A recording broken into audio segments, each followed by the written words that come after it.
Welcome to this virtual gathering of the Westside Unitarian Universalist Congregation on Easter Sunday. I am Jennifer Distel, your service leader for today. I'm leading worship this morning with Reverend Deanna Vandiver, our bridge minister here at Westside, and an affiliated community minister for love and liberation with the Church of the Larger Fellowship. Joining us behind the scenes is an extraordinary technical team, making sure that this worship service is delivered to you virtually and as gracefully as possible. Whoever you are, wherever you have come from, whatever the color of your skin, whoever you love, however your body moves and your brain works, however you identify, you are welcome in this faith community.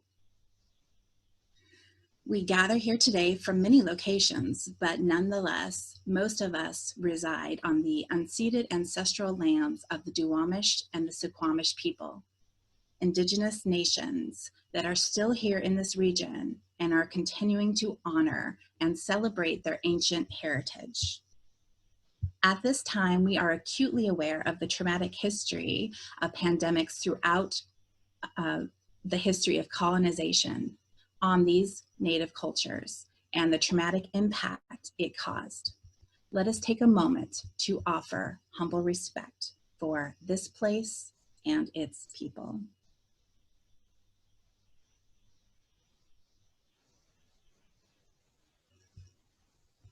Our opening words come to us today from Elizabeth Strong. Out of the earth rises light, rises life, rises spring. May we join with the miracle that is springtime and enter into life with lightness and joy. Out of the spirit rises faith, rises hope, rises love. May we join with the miracle that is Easter time and enter into life with and love. Come, let us worship together. In Unitarian Universalist congregations worldwide, services began with the lighting of the chalice. A flame within a chalice is a primary symbol of Unitarian Universalist faith traditions. Many of our congregations kindle a flaming chalice in gatherings and worships and feature the chalice symbol prominently. Hans Deutsch, an Austrian artist, first brought together the chalice and the flame as a Unitarian symbol during his work with the Unitarian Service Committee during World War II. To Deutsch, the image had connotations of sacrifice and love. Unitarian Universalists today have many different interpretations of the flaming chalice, including the light of reason, the warmth of community, and the flame of hope. Our chalice lighter today is Alan Mindell.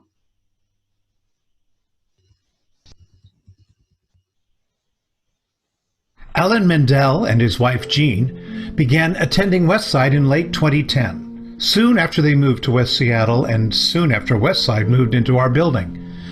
The couple were founding members of a fellowship where they used to live in Vermont. Since being at Westside, Alan has served on the membership, nominating, partner church, congregational concerns, stewardship, and finance committees. He has worked for marriage equality, led a group investigating alternatives to our current building, and served on the 2019 ministerial search team. Alan has also been a greeter from the beginning, and he says that has allowed him to know most of our members and friends, at least by sight. Alan most values the community of Westside. He says, "Our members are a diverse group with many common qualities that make all welcome and appreciated. We are there for each other, and nothing is more important right now. We need each other, and we have each other." As is obvious most Sundays, Alan is a passionate Seattle Sounders fan. His other passions are golf and his 3, soon to be 4, granddaughters.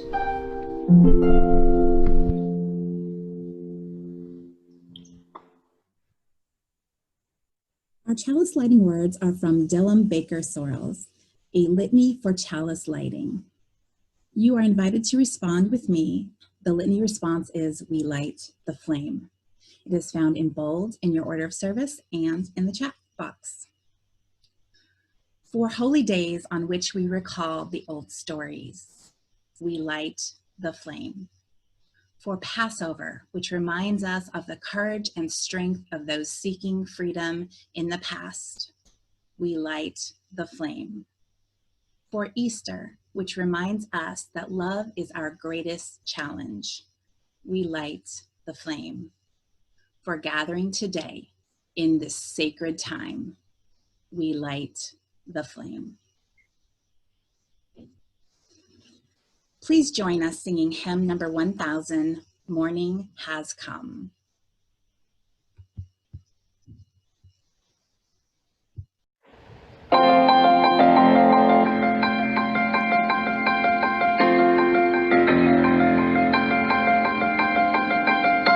Morning has come, arise and greet the day. Dance with joy and sing a song of gladness. The light of hope you shines upon each face. May it bring faith to guide our journey home.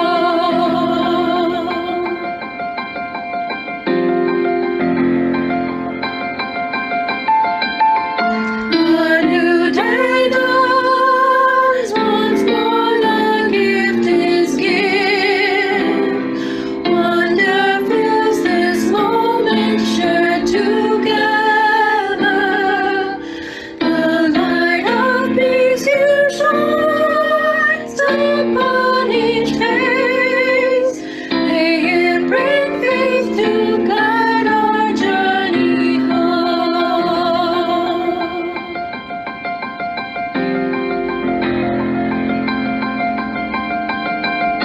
Open our eyes to see that life abounds. Open hearts to welcome it among us. The light of love you shines upon each face. May it bring faith to guide our journey home.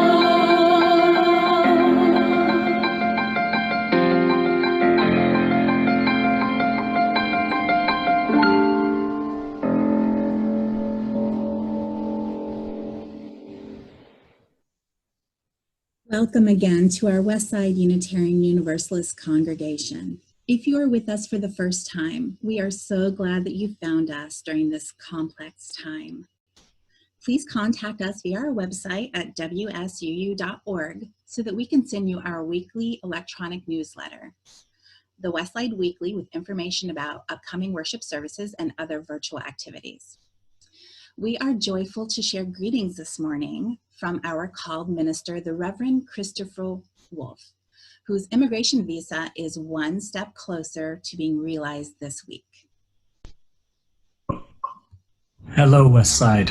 It's very good to be here with you on this Easter morning.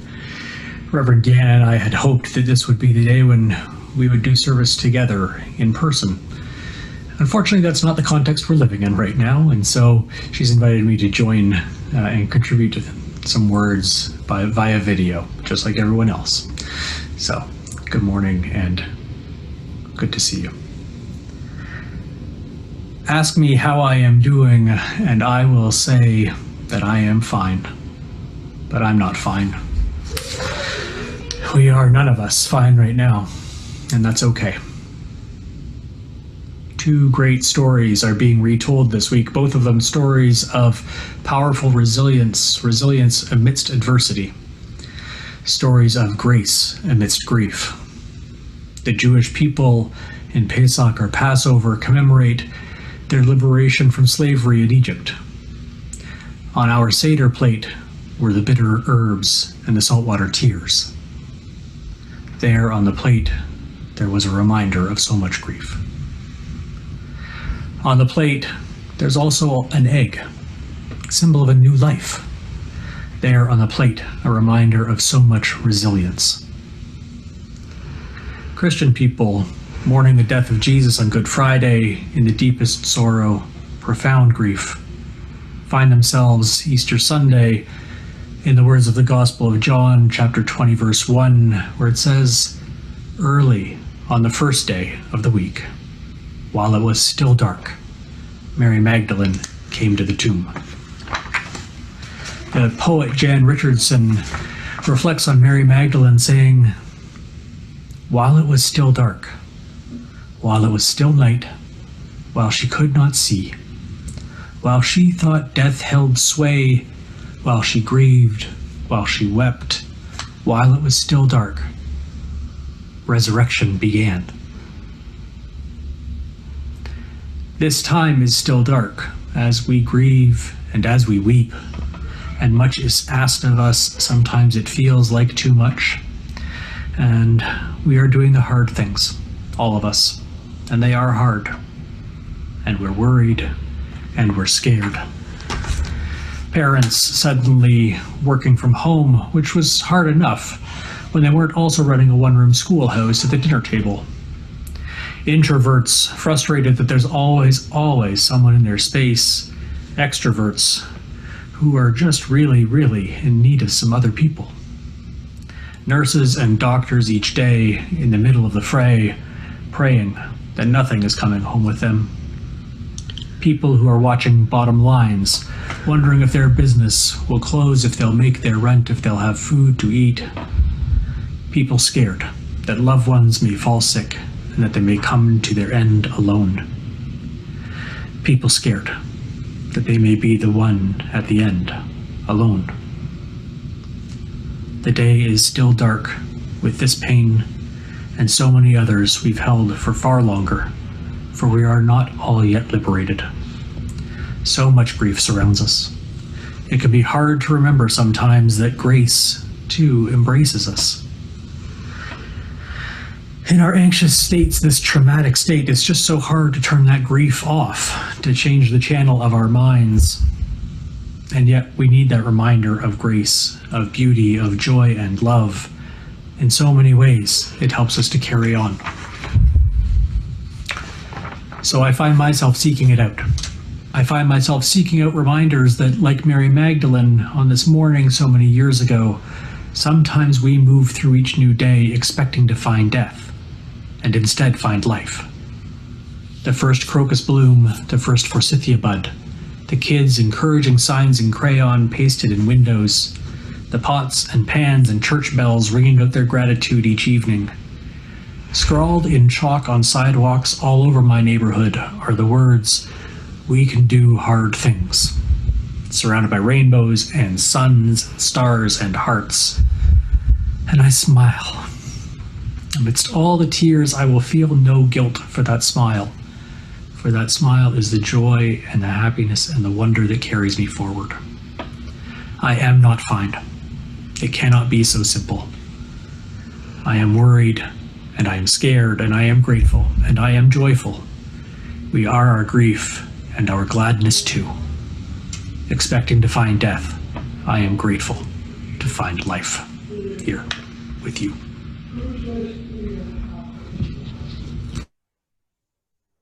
Thank you, Reverend Christopher, for your message. So here we are, right in the middle of a pandemic with huge uncertainties and needing to say encouraging words about our pledge drive. This is the circumstance congregations are finding themselves in all over the world. Here is some concrete information. Our pledge drive officially ended on April 6th. However, we are wide open and still gladly accepting pledges. The Finance Committee and the board have already developed many budget scenarios to consider varied circumstances in this time of significant uncertainty. This includes the possibility of employing Reverend Christopher in an online capacity from Canada. However, it is not possible to develop a true budget for us to adopt in our annual meeting on June 2nd until we have all of the pledges. So at this time, we are missing more than half of the pledges of our beloved community. So here's some inspiring information. We can sustain our beloved community through this time. We can help each other. We can share our sorrows and joys. We can find comfort and laughter together when things are hard. Every person's contribution in our congregation matters, and we invite you to pledge to the best of your ability at this time. We are the ones we have been waiting for because Westside begins with we. Please take action today to let us know how you plan to contribute so our leaders can prepare a budget for the upcoming year. We are very grateful for the generosity of this beloved community. Today, we will once again host a virtual coffee hour immediately after the postlude. There's a little shift for you. Stay online by clicking the Zoom link that was included in this morning's worship blast email. That link will also show up in the chat area at the end of service, so you'll be able to click on it from there. The Zoom link will take us to a meeting format where we'll be able to see each other's faces and take turns sharing. If the group is too large, we will form smaller breakout groups. Participants won't have to do anything other than to join the groups. They will be assigned randomly. We hope you will meet someone new and connect with someone who is dear to you. One of our core values as a congregation is that we aspire to be warm and welcoming to everyone. In support of this important ministry, let us take a moment to picture the faces of our friends at Westside and to imagine the space we keep open to welcome newcomers. We want to find out who is attending our virtual service, so please type your greetings into the chat box so we know you're here and can send you love. And then please take a moment to send a quick text or email to someone you care about, and please take a little extra time to be friendly with those you encounter, however distantly, throughout your week.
As we regather and center ourselves, you will find the words of our congregational affirmation on your screen.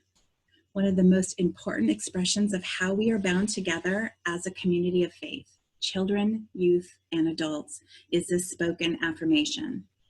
This is a statement of our highest values as Unitarian Universalists and the promises we make to each other at Westside to create our beloved community. Please join me in our unison affirmation. Love is the doctrine of this congregation. The quest for truth is our sacrament, and service is our prayer. To dwell together in peace, to seek knowledge in freedom, to serve humanity in fellowship. Thus do we covenant with one another. It is always so lovely to express our values together. We are a people whose intentions and beliefs match their actions. I am proud to live my values, and I know that you are too. During this time, we are offering families different ways for their children to participate in religious exploration, otherwise known as RE at Westside, each week. We are deeply grateful to have our families and children continue to seek ways to be together. Today, our children will be participating in a pre-recorded Chalice Chapel around the theme of Easter. The links for the Chalice Chapel and various home projects were emailed earlier to parents. So while some folks move around setting up their virtual platforms with their children, let's all sing As You Go together. We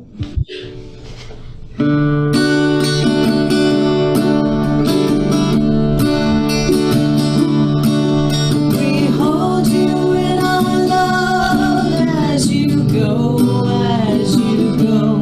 May your heart be at peace as you go. To nurture the spark of your precious life. We hold you in our love as you go. We hold you in our love as you go, as you go. May your heart be at peace as you go. To nurture the spark of your precious life. We hold you in our love as you go.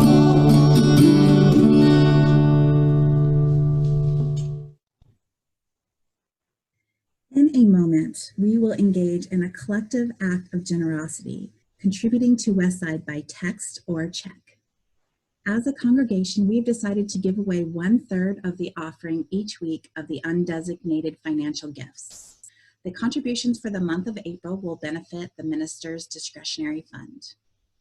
The Minister's Discretionary Fund is used to assist members and friends of the congregation and sometimes members of the larger community in meeting their basic living needs, such as shelter, food, utilities, transportation, medical, and other emergencies.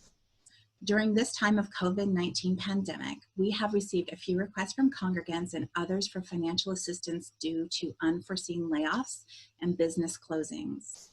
We expect that this may continue in the coming weeks or months, and we need to increase our funds in order to help those who are struggling. Please give generously as you are able. We have the option of giving by check or text, and you can text the amount of your gift to 1-888-530-9056 while receiving the gift of music. Today's gift of music is offered by John Hanson.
Thank you for your generosity, and thank you, John, as always, for your beautiful gift of music.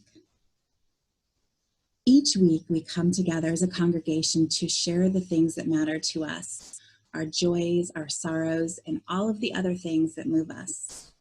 Lately, sorrows and fears have taken over their fair share of emotional bandwidth. So I would like to call special attention to the following good news. The earth and its animals are finding healing during this time of COVID. Air pollution has decreased globally, waterways are clarifying, inviting sea life to return, and a panda couple in a Hong Kong zoo has finally enjoyed the privacy that they need to become intimate. Multiple private sector companies are stepping forward with large donations of monies and medical supplies to aid in the fight against this health crisis.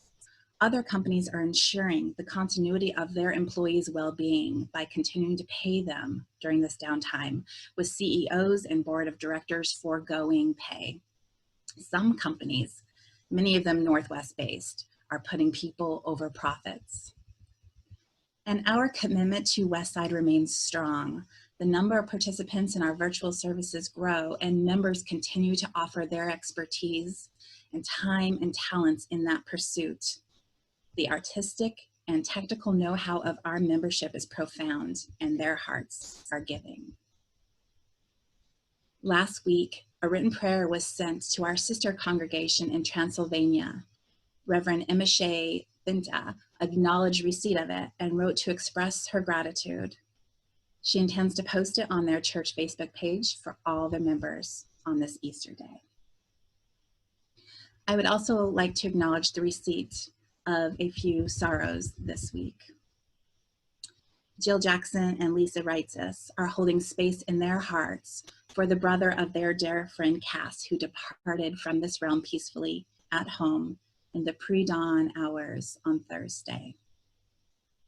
They join Cass and her family in expressing gratitude for his life, so well lived and so well celebrated. Sadly, we were notified this week that the youth pilgrimage to Transylvania in July was canceled. We hold the sorrow and disappointment of the 15 youth and their chaperones in our hearts, including Westside's 2 youth, Claire and Molly, who were to participate. Please hold in your hearts Naomi Rue and Israel Evans and their sons, Sam and Oliver. They have been working their way through a long journey with COVID-19. Naomi has been quarantined at home separate from the family for a couple of weeks, which is a burden in so many ways. I want to hold special space for the joys and sorrows that exist today, many related to our current health crisis, but many not. I also want to hold a special space for the deep joy that many are feeling for celebrations or accomplishments. We each have so many things going on in our lives at any one moment. May they each be acknowledged. Let us hold in our hearts the joys and sorrows known and unknown, our own and those of others amongst us. Let us all feel held by this loving community, and let us rejoice in this love.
Dear ones, I'm going to invite us to rest in some love together this morning.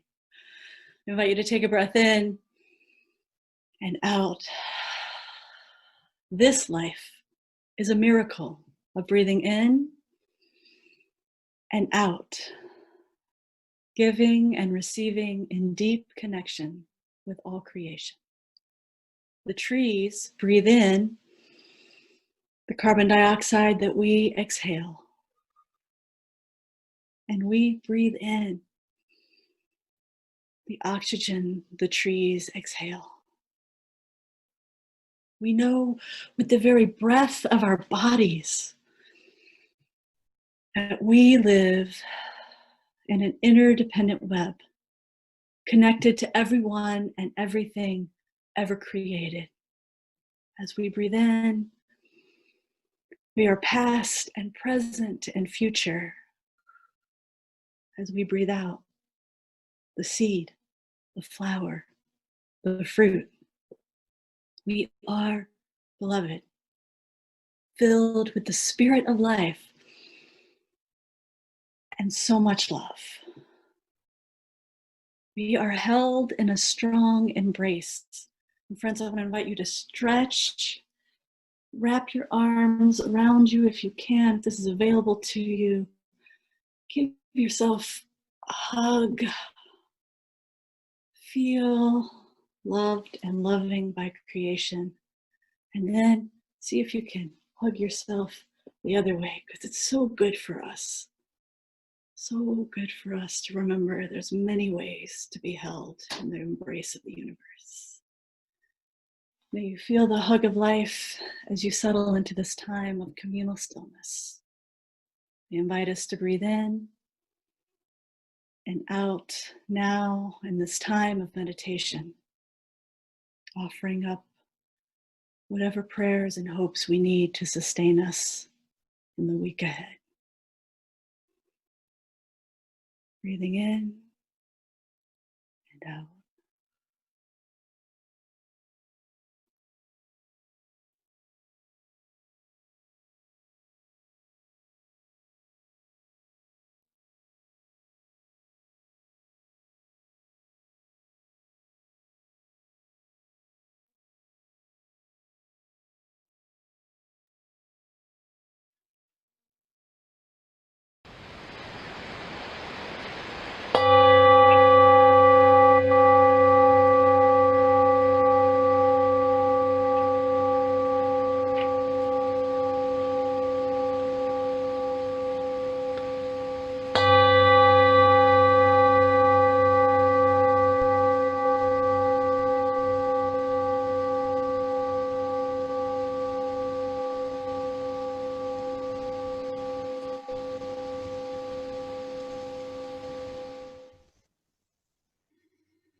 The Reverend Gretchen Haley of Fort Collins, Colorado, wrote this poem while thinking about all of the times when the answer to how is yes.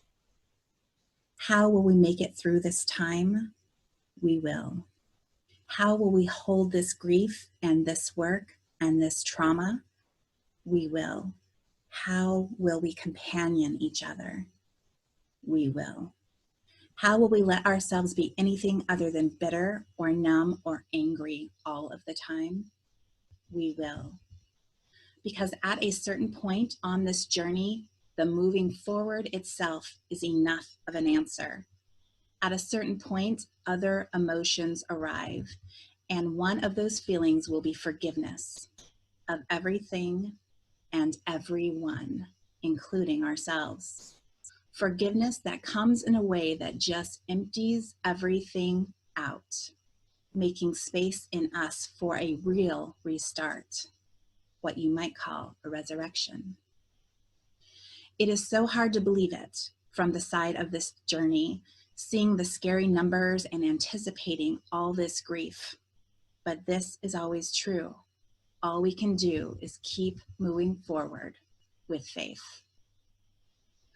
All you can do is walk into Jerusalem with the hosannas ringing in your ears and the palms coming at you in every direction. When you're already remembering the bitter, of what comes next, even then, all you can do is move forward into the city, and the call that says you have been preparing for this your whole life, and every good thing that will come undone does not make it all make believe. And when the world turns upside down and lovers become strangers and thieves and betrayers turn out to be the beloved beside you in the dark, even when the palms turn to passion, even then you can still throw your arms open wide and turn forgiveness over and over on your tongue until it just falls out. And you find yourself empty of everything for a moment until the breath begins again, the rise and the fall, and the next morning comes gloriously steady with life. Today's anthem is offered to us today by Jason Shelton, Here Together. Did I tell you he wrote this? Twice.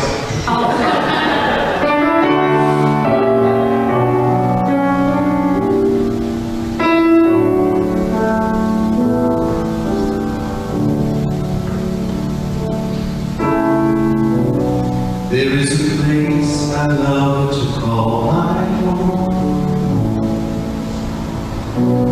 There is a peace I only feel in sharing it with you and letting you share too.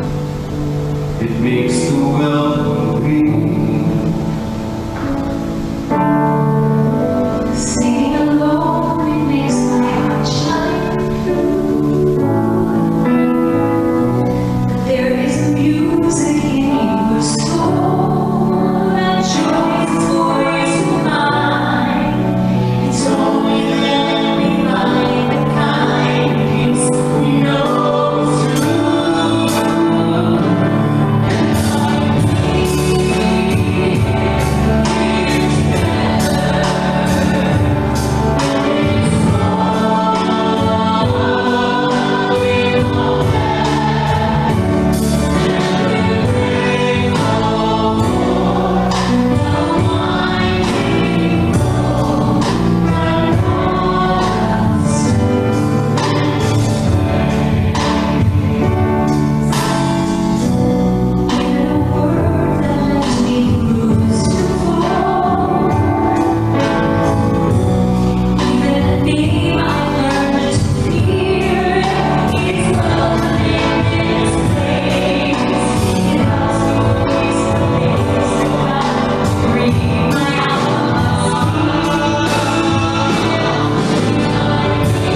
It is so good to be here together with you. Oh, friends, I rejoice. On what is known as Good Friday by many Christian traditions, my dear friend, the Reverend Laura Bogle shared, but today, Good Friday, I remember that nothing will be the same again. And thank God for that. To think that we will be the same is to deny the depth of loss. To think that we will be the same is to deny the possibility that we can live into a more just and compassionate world out of this global experience. The women in the gospel stories of Jesus' death had this wisdom, the wisdom to stay and weep. We are forced to stop, to grieve, to remember, to reorient ourselves in a new reality, and to open ourselves to the love that is yet present here and now. The Christian Easter story begins with the Jewish Passover story, Pesach. While Judaism has never needed Christianity, and Jews have, in fact, faced much suffering and harm from Christianity throughout the ages, Christianity is deeply reliant on the Jewish tradition of Passover for the Easter story. And each of these ancient stories offer wisdom and wonder for our emerging life stories. As Elizabeth Mount writes in her reflection, Deanna, it would be enough. In ancient times, they said, Deanna, it would have been enough to have been spared after the plagues. Deanna, it would have been enough to have been freed from slavery. Deanna, it would have been enough to have had food in the desert. And now we question, when will it be enough again? Deanna, will it be enough to stay home? Will it be enough if we are deemed essential as we are made to work? Will it be enough to wear a mask as we go to the grocery, to the office, to the gas station? Will it be enough to keep us well in the midst of plague that has not yet passed over? Now we wonder, worry, wish for answers. Deanna, it would have been enough. It will be enough again. If the story of Passover is told and teaches us how to live in this time, it will be enough. If the stories of our ancestors bring us hope for tomorrow, it will be enough. If we join together in remembering that we all come from people who have survived again and again, it will be enough this year as it is each and every year. Deanna, it will be enough that we are there to Deanna. It will be enough. In the midst of grief, we give thanks for the grace that abides in the vast love of the universe. And this is how humans have survived and learned to thrive throughout the ages. We breathe in and breathe out. We let go and let love. Deanna, will be enough. I give thanks to the Reverend Sarah Lawal, who generously offered this pandemic moment Easter reflection to share with you. As someone who also has a sister as a healthcare worker on the front line, her story echoes so much that is in my heart. She writes, "It is a story that is told and retold throughout the ages. A rebel, a reformer, branded by those in power, pursued by the ruling empire for upending the status quo, and he is put to death in front of the whole city. In the case of Jesus of Nazareth, this meant the death of more than just one person, but the death of an ideal, a movement, a people clinging to hope, the hope for a love that privileges the poor, the sick, the vulnerable, society's outcasts, a love offering blessings and welcome to all. It meant proclaiming the eternal salvific love of God, and for that, they made plans to put a man to death. Jesus knew his death was coming. He knew it when he returned to Jerusalem on Palm Sunday with all the pomp and circumstance. He knew it when he threw the moneylenders out of the temple and upended everything. He could have stayed away, protected by his disciples, but That wasn't who he was. He moved into his own death, willing to make the ultimate sacrifice for his ideals, but they weren't his ideals alone. They were a promise to ordinary people, to the greater good, to a vision of humanity. I've been thinking a lot about the healthcare workers in this pandemic, showing up on the front lines every day for ordinary people, for the greater good, that humanity might survive this thing. My own sister is one of those healthcare workers and just doing her job, she says, suiting up every day and tending to the sick. And we can watch videos of them dancing and singing and celebrating, even as they face death. Like Jesus, they devote themselves to the hope and possibility of life, of saving humanity. In Jesus' time, to most of the people, and especially to his disciples, his looming death felt incomprehensible, if not impossible. Jesus told his disciples at the last Seder supper, he told them one of them would betray him, that he would be killed. And he told them that he would rise, but no one really understood. As we say today, they all processed it differently. Some ignored it, some denied it, one betrayed him. But Jesus comforted them. He tried to remind them that he would always be with them in spirit, and more important than that was their work, teaching movement that was just beginning to change hearts and minds. And Jesus assured them the community would hold them, and the love at the heart of their faith would save them. It is not so different from the time we're in now. We know what is coming. We are hearing about it, reading about it, experiencing it. We feel it, though for some it may not feel quite real. Even though we don't quite understand, we can feel powerless. This thing coming, it is already here. This thing that will take away life and has by the thousands, and we can shelter in place. Many of us have been down this road with the sick and dying loved ones, playing the waiting game, knowing the end is near and uncertain what to do. Looming grief brings so much uncertainty and so many questions. What will my life be after this moment?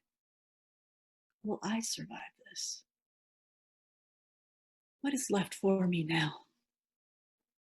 Like Jesus' disciples and the people of his day, we are anticipating grief. Some of us are already grieving. And rather than ignore it, deny it, fight it, or even betray it, we might, as Jesus imagined with the last Seder supper, welcome it. We might explore what it has to teach us. What if in all the confusion, fear, uncertainty, sadness, what if after we've eaten the bread and drunk of the wine, the symbols of sustenance, nourishment, and comfort, what if we sit with our questions? With the questions inspired by a love larger than life itself, by a ministry of grace and hope? What if in the context we get still and let the questions come? How will our hearts answer? How will your heart answer, beloved? My own heart is so filled with grief and lament. My own heart is filled by grace and love larger than life itself. After the suffering, the resurrection, the possibility of new ways to live together, we are invited by the poet, Reverend Gretchen Haley, to roll away the stone of our hesitant heart. Let the light shine on all the sleeping shadows. Awaken to this day that offers itself to you and to all as a gift. Awaken to this beauty that persists, this chance that we might begin again, that even here we are finding our way to healing and hope, that even now we are changed by the in and out of breath. the rhythm we forge across screens and comment sections, chat boxes, the recreation of community, the remembering of how to grieve together, woven through loving, that we might still surprise this earth with a new song sung together, calling us in, and before long, sending us back out to life. When I first moved to Louisiana in the year 2000, several recommended that I read Rising Tide, the Great Mississippi Flood of 1927, to get a deeper sense of the place I was living in, how it continues to inform the present. And I found the book so useful that I paid attention to the author John Barry's other works. A few years later, I found myself reading Barry's 2005, The Great Influenza, the story of the deadliest pandemic in history. I confess I'm grateful to have read it many years ago so that the brutal stories have had time to fade, while providing me with a sense of foundation for meeting the time we are living through with a sense of possibility. This history has continued to inform our present. And friends, the world as we know it has ended. And friends, the world as we know it has ended many, many times before. And we are invited to begin again and again in love.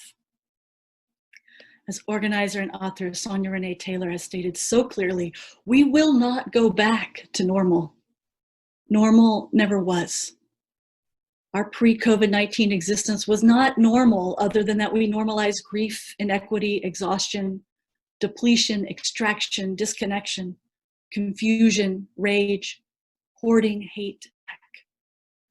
We should not long to return, my friends. We are being given the opportunity to stitch a new garment, one that fits all of humanity and nature. So in this moment, we are invited to breathe through grief and fear and loss and rage. Breathe through hope and desire and rebirth and love. Breathe, beloveds. Our hearts are tender and tough, a muscle the size of your fist, pumping the very life of life through our bodies. Our hearts are tender and tough, holding faith in each other through the struggles of this life. We are all in this together, beloveds. And no matter how lonely the distancing may feel for some of us at this moment, we are not alone. Last week, over 100 cars, windows down, blaring "I'll Fly Away," played by New Orleans brass bands, arms waving second handkerchiefs out the window, drove slowly past the home and neighborhood of a dear community organizer, religious leader, author, friend. And those of us far away joined virtually, blaring our own music, bearing our own soul's grief. And it was such a grace as we ritualized our dear friend's passage into ancestorhood from elderhood. It was a balm for tender, tough hearts. So dear ones, I invite you to join me in the spirit of prayer as I lift up this universalist hope by the Reverend Naomi King. Spirit of life and love, though we may be struggling, though we may be bowed under heavy burdens and unsure of which is the way through, may we stop long enough to find something good, to treasure some blessing and give thanks for it. In that finding, in that hope, in that appreciating, in that moment of blessing, help us find a wellness that nourishes our spirits and gives us a little bit of the wonder and joy that encourages, restores, and renews. Then all will become well, even for a few precious breaths.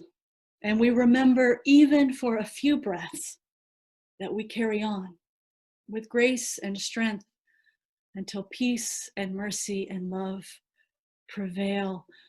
May it ever be so. Amen. Ashe. Blessed be. And now, beloveds, in that spirit of nourishing our souls. We celebrate an old West Side tradition in a new way. The annual Easter hat photo has transformed in this virtual moment into an Easter hat video, and it is our joy to share this collaborative spring co-creation with you now.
What a joy to see your beautiful face. Thank you, beloveds.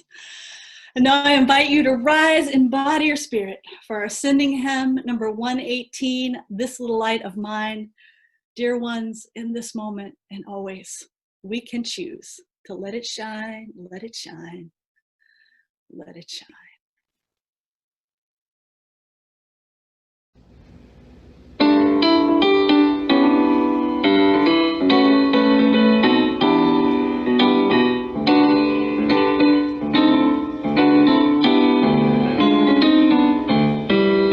This little light of mine, I'm gonna let it shine.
it shine.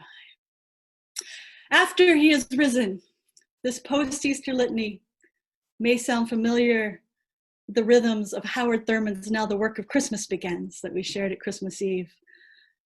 This is written and shared with us by Joshua Mason Pollock.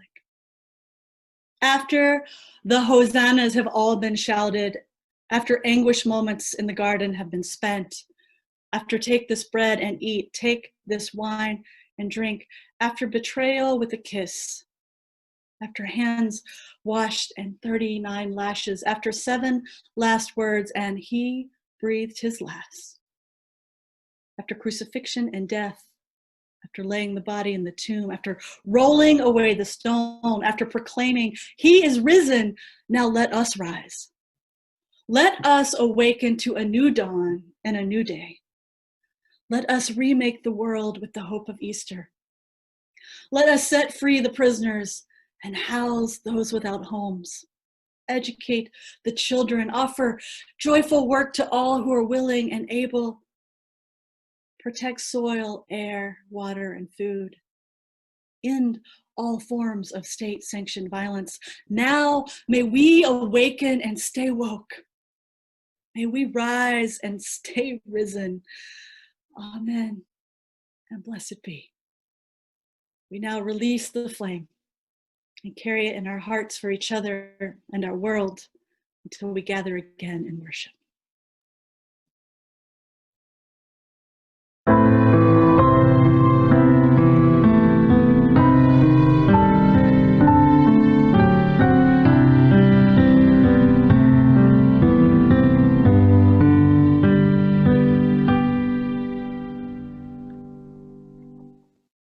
Our service concludes with the singing of the fivefold Amen, and we invite you to honor the African American roots of our closing song by pronouncing it Amen.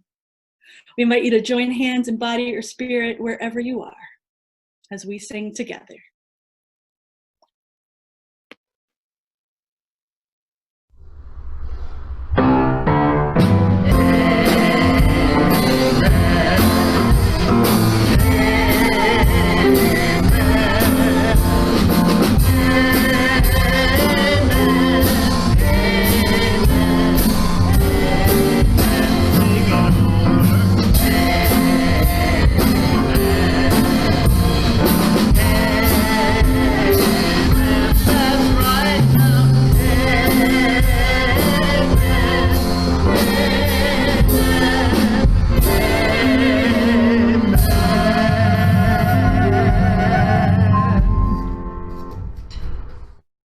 Amen. You are invited to enjoy the contemplative postlude, Sweet Radiant Mystery by Catherine Dalton, and join us in virtual coffee hour as you are willing and able by clicking on the link provided in the chat box. Thank you all so much for being a part of this worship service and this beloved community. May you know in the bones of your bones that you are held by a vast love, dear ones. Blessed be.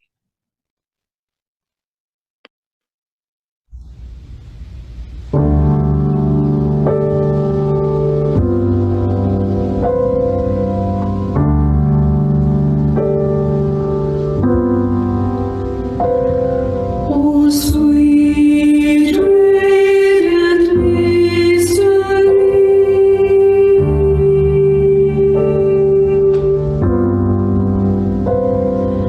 so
Sweet.